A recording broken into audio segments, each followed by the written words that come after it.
The legend of vampires has been around almost since the start of mankind. Whispers about thirsty bloodsuckers populate the myths and legends of almost every country on the planet.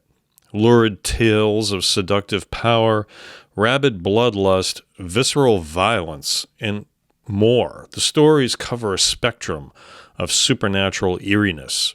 Today, we're looking at a vampire scare that took place in the 1890s in America, specifically Exeter, Rhode Island, and a family tormented by disease, and possibly something far more sinister and scary, a real-life vampire. Join me for an in-depth look at the curious case of Mercy Brown, only on today's episode of The Weekly Strange.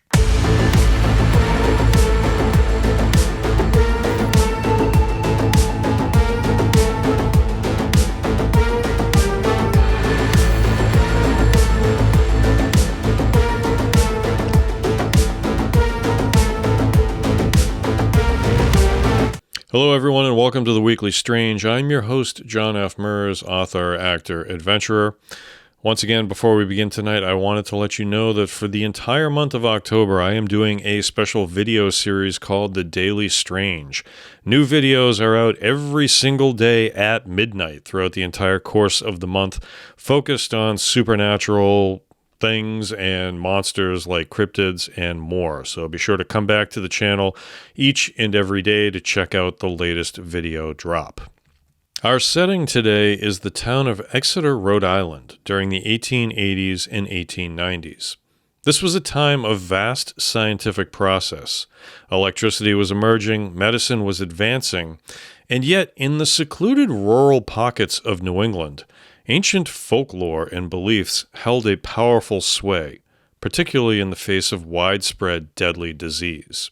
The central figures here are the Brown family. George Brown, a farmer and a pillar of his community, his wife, Mary Eliza, and their children, including Mary Olive, Edwin, and Mercy Lena.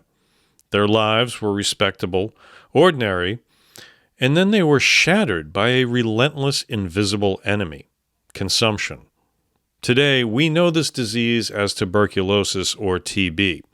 Tuberculosis was the leading cause of death in the United States during the 19th century. It was an insidious, wasting illness. The word consumption perfectly described how the victim was consumed from within. Symptoms included a persistent bloody cough, fever, night sweats, and catastrophic weight loss. Crucially, in the 1880s, the germ theory of disease was still struggling for full acceptance. Robert Koch had identified the Mycobacterium tuberculosis in 1882, but public awareness and acceptance of contagion were slow to take root, especially in isolated communities. When a disease struck, people saw not a bacterium, but a force, a curse, an unnatural occurrence. The Brown family tragedy began in December of 1883 when the mother, Mary Eliza Brown, succumbed to consumption. She was buried in the cemetery near the Baptist church. A few months later, the plague returned. The eldest daughter, Mary Olive, fell ill and died in 1884. Two deaths close together from the same mysterious, devastating illness. The pattern was set. Following this, the son Edwin Brown also began to show the unmistakable signs of consumption. His father, George, sent him west to Colorado, where the dry mountain air was popularly, though mistakenly, believed to have curative properties for lung ailments. It was a common, desperate measure. Edwin returned home still critically ill. The illness was progressing. Then tragically, in the winter of 1891, the last remaining daughter at home, Mercy Lena Brown, contracted the disease. She was just 19 years old. Her fight was short. She died on January 17, 1892. In a period of just over 8 years, George Brown had buried his wife and two daughters, and his only son was actively dying. The terror this must have inspired in the community cannot be overstated. When a single family was repeatedly struck down by a wasting disease, the logical progression in the folk mind was clear. The dead were feeding on the living. In New England, particularly in the 18th and 19th centuries, there was a deeply entrenched folk belief in the revenant, a term for the restless dead who return to haunt or harm the living. In this specific context, the successive deaths from consumption, the belief centered on the idea that the first person to die of the disease was literally rising from the grave to sustain themselves by drawing the life or the vitality out of their surviving family members. They were a local, homegrown version of the vampire. It was thought that the revenant would be active in its grave, consuming its own corpse and drawing sustenance from the breath of the living relatives, which is why the surviving family members would waste away. The community's fear was compounded by the fact that consumption was visibly killing Edwin, who was wasting away despite all medical efforts. They felt they had to act to save him, and the pressure on George Brown became immense. His neighbors and friends, steeped in these beliefs, urged him to consent to the traditional remedy, the exhumation ritual to identify the creature that was feeding on Edwin. It was a horrifying decision for a grieving father, but the desire to save his last son eventually led him to agree. And on a cold day in March 1892, just 2 months after Mercy's burial, a grim procession set out for the cemetery. George Brown, several townspeople, and a local physician, Dr. Harold Metcalf, were present. Dr. Metcalf's presence is key as he provided the contemporary, if misguided, medical documentation for the proceedings. The party's aim was to examine the deceased women for signs of unnatural preservation or fresh blood. First, they exhumed Mary Eliza, who had been dead at this point for nearly a decade. Her body was predictably skeletal and highly decomposed. She was ruled out.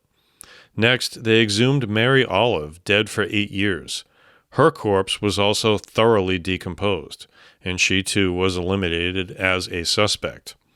Finally, they opened the coffin of Mercy Lena Brown, and the sight that greeted them was terrifying to the witnesses. Mercy's body, having been interred during the cold New England winter, was well preserved. She appeared largely intact.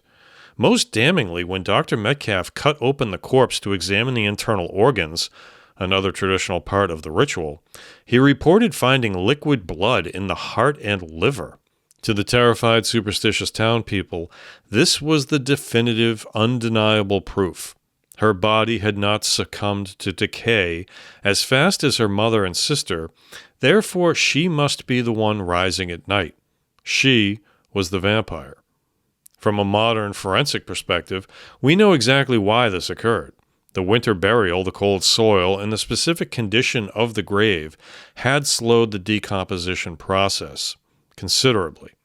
The blood was simply post-mortem fluid, a reddish viscous liquid that results from the liquefaction of organs and tissue during the early stages of internal decomposition. This fluid often settles in the major organs and is easily mistaken for fresh blood by an untrained or fear-addled observer. But the fear here was real. The evidence, in their eyes, was utterly conclusive. The folk remedy had to be completed to break the curse and save Edwin. The consensus was immediate. Mercy's heart had to be destroyed. And in a horrifying scene witnessed and later recounted, Mercy's heart was removed from her body, taken to a nearby rock, and burned to ashes. This action was not merely destructive, it was part of the cure. The ashes of the heart were then mixed with water or some other liquid to create a potion. The ailing Edwin Brown was compelled to drink this concoction. It was believed that ingesting the burned essence of the revenant would purge the disease, breaking the connection and restoring his health. Mercy Lena Brown's body, now without its heart, was reinterred in the cemetery. The community waited. The ritual was entirely ineffective. Edwin Brown did not recover. He succumbed to tuberculosis in June 1892, just a few months after his sister's gruesome exhumation. Science, not superstition, proved the final authority. The ritual did not save him. It only served to desecrate the remains of his sister and solidify her place in an unfortunate, terrifying legend. The Mercy Brown case is historically significant because it is widely regarded as the last recorded, fully documented case of an anti-vampire ritual in the United States. It occurred at the very end of the 19th century, a moment when such deeply rooted folk beliefs were finally beginning to give way to the burgeoning authority of modern medicine and public health campaigns. The event was covered by major newspapers of the time, including the Providence Journal and the New York Times, bringing the bizarre practices of isolated New England communities to national attention. The tragedy provides a stark, unsettling illustration of several key historical points. First, the power of pre-scientific beliefs. It demonstrates the sheer terror and the desperate lengths to which people would go when faced with an uncontrollable epidemic. The vampire was an explanation, a tangible target that offered the community the illusion of agency and control over a disease that was otherwise incomprehensible. 2. The delayed acceptance of germ theory. Even decades after the pioneering work of scientists on contagion, the deep-seated folk belief in supernatural causes for illness persisted, particularly among farming communities distant from urban centers and medical institutions. 3. Cultural exchange and folklore. The Mercy Brown story, along with other similar New England exhumations, is believed by some scholars to have influenced Bram Stoker. Stoker, who was meticulous in his research for Dracula, which was published in 1897, reportedly collected American newspaper accounts of the New England vampire panic, incorporating this chilling concept of a deceased relative draining the life from the living into his iconic narrative. Mercy Lena Brown remains buried in the Chestnut Hill Cemetery in Exeter, Rhode Island. Her gravestone is a simple marker bearing her name and dates. But her story is a poignant testament to the destructive force of both disease and the fear of the unknown. She was not a monster. She was a victim of tuberculosis, and then posthumously, a victim of ignorance and communal terror. The real horror in this historical account lies not in the possibility of an undead creature, but in the devastating reality of a father watching his entire family perish, and a community so gripped by fear that it turned to one of the most extreme, gruesome acts imaginable, all in a futile attempt to save a single life. Okay, that's going to do it for this episode of The Weekly Strange. If you enjoyed the show, please be sure to subscribe to the channel, like the video, and turn on the notification bell so you don't miss any of my new uploads, especially with the Daily Strange going on throughout the course of the entire month. And if you really like the content I'm creating, well, you might consider joining the channel as a paid member, and you get access to some pretty cool perks.